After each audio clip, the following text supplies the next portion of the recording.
Hey everyone, welcome to another exciting episode of the Covers Face Off on the Scratch a Track podcast, presented by the Dude and Grim Show. I am the Dude. And I am Grim, and we are here this lovely day to discuss the song Dead Souls by Joy Division and Nine Inch Nails.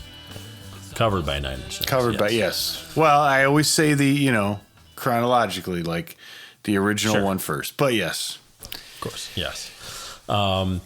Well, so it's interesting. The Joy Division one, from the kind of the research that I've done, is really from a compilation album that was called Still. It was also a B-side to a song, and I don't know how to say the name because it looks like it's in German, but Licht und Bitteldiet. Oh, wow. I haven't brushed up. Yeah. So I don't know that song.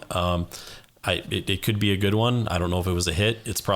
It could be like one of their best songs. I really have no idea. But, yeah. Unfortunately, I'm not the biggest, foremost expert on Joy Division. Although after listening to this song, I will be going through their catalog, which sadly was only 2 albums before lead vocalist Ian Curtis committed suicide. Yeah, did not end well there, but it seems like they were a pretty influential band to Trent Reznor and I guess you could say Nine Inch Nails, but Trent Reznor. Oh yeah, I didn't realize that when you look at their second album's called Closer, and then Closer is one of. Not to say that it there's a direct knockoff in any way, but just that it seems like that kind of influence. And man, with the way Dead Souls sounded originally, and then what Trent Reznor did to it, I feel like that's a pretty clear tribute and sign of influence. One would argue. Absolutely. The Nine Inch Nails one, I think we can kind of talk about them concurrently here. The Nine Inch Nails one was done for the Crow soundtrack, which is a pretty badass soundtrack. Oh yeah. I think it's cool though that Trent chose this song because it is. You could definitely argue it's sort of a deep cut. Theirs. I was gonna mention that too. Aside from like the carryover in names, that's one thing I thought was cool. It was like kind of a rarity song that wasn't on either of their albums, and it was put on this like the compilation CD of theirs after his death.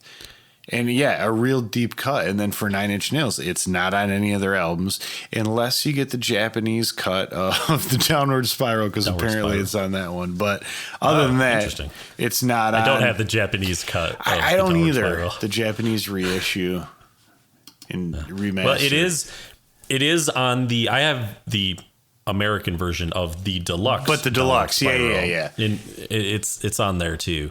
And the songs are very similar. I think the Joy Division version, I noticed the tempo might have been a little slighter upbeat. Yeah. And also the way that he sings it is, it's a little more, I would say earthy, more direct and pronounced initially in the beginning. Whereas when Trent starts singing it, it's a little softer, more of a whisper kind of in the background. And then he lets loose a little more. It's funny you say that. I would have said the same thing about the guitars in the intro part of it.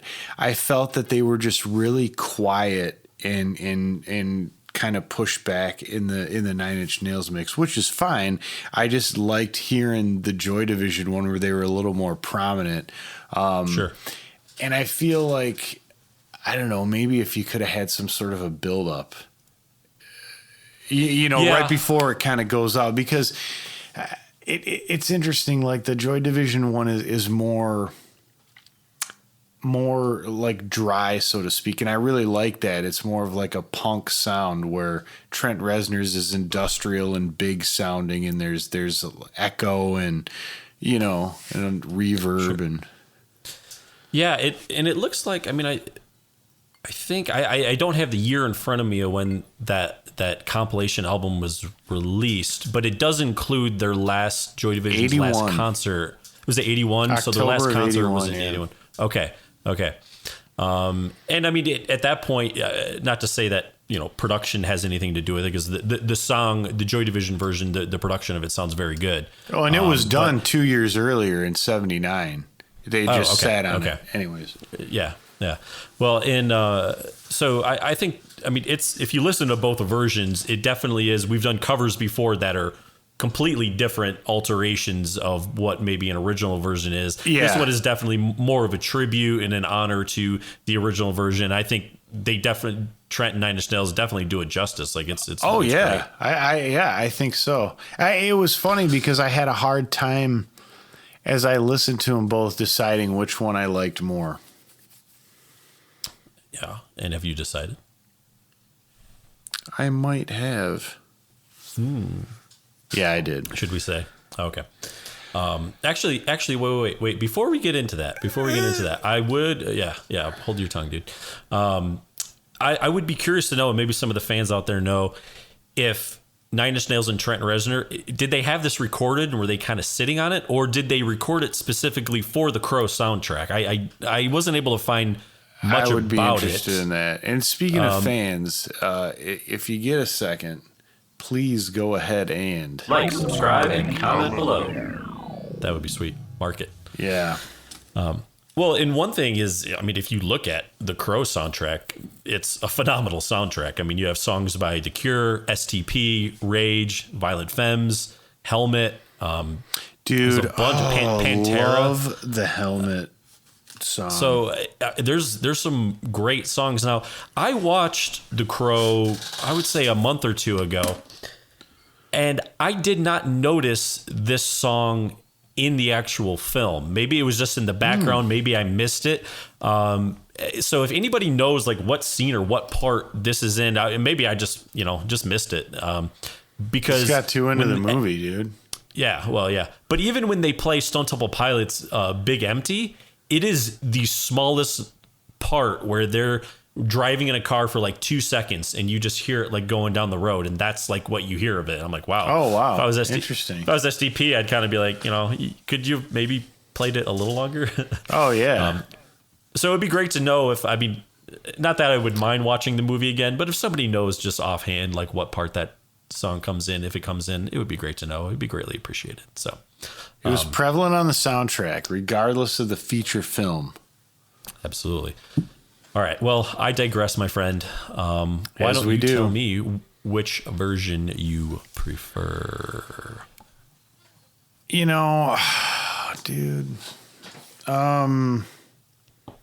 I do have to go with Nine Inch Nails. As much as there's so much of the sound I like of the Joy Division 1 more, there is something about like that almost tribal kind of beat of the drums, and it just pushes it. And although I kind of do like the guitars on, again, the Joy Division 1, not just in the intro, but just throughout more, because they just sound a little more real, I guess, or maybe just through different kinds of distortion, but still, dude, they crunch so fucking hard on the Nine Inch Nails one, and they sound really good. Everything sounds really good. Yeah, and I'd have to voice. Yep, his delivery. Yeah. That's exactly what I was saying. I like Trent's rawness, his scream when he really gets into it, and I like the contrast of starting off slow and kind of softer and then really bringing it up. Agreed. And also, agreed. The tribal drums at the beginning have such a nice sort of warm sound to them that does move the song along. Yeah, it's like all toms, all toms. Really do dig it. But it's always funny because especially if for whatever reason you grew up with the cover version, which you thought was the real one, and then you go back. I think sometimes if I really like the version that I already know, I kind of get like predisposed to think it's going to be a little wimpy. Yeah. And this was not.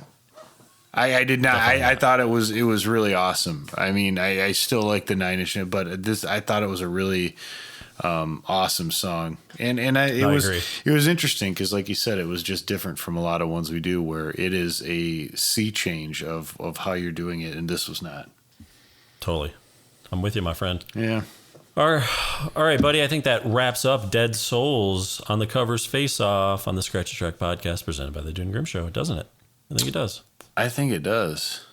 I think it does. All right. Well, we hope everyone has enjoyed this episode. If you made it this far, please give us a like and subscribe. And we cannot wait to see you again Watch on The Wednesday Crow. when we scratch an album. Yeah, watch The Crow, dude. You're not All going right. out as much. I mean, No, you ain't got shit to do. Yeah. It's not even Friday. But, all right. So take care, everyone. Time to go. out of here. Dude and Grim Show. Scratch a Track is produced by the Dude and Grim. Additional music provided by Moore and the Tims. Copyright 2021. The Dude and Grim Show. Pay no mind to what you see. It's all just an illusion.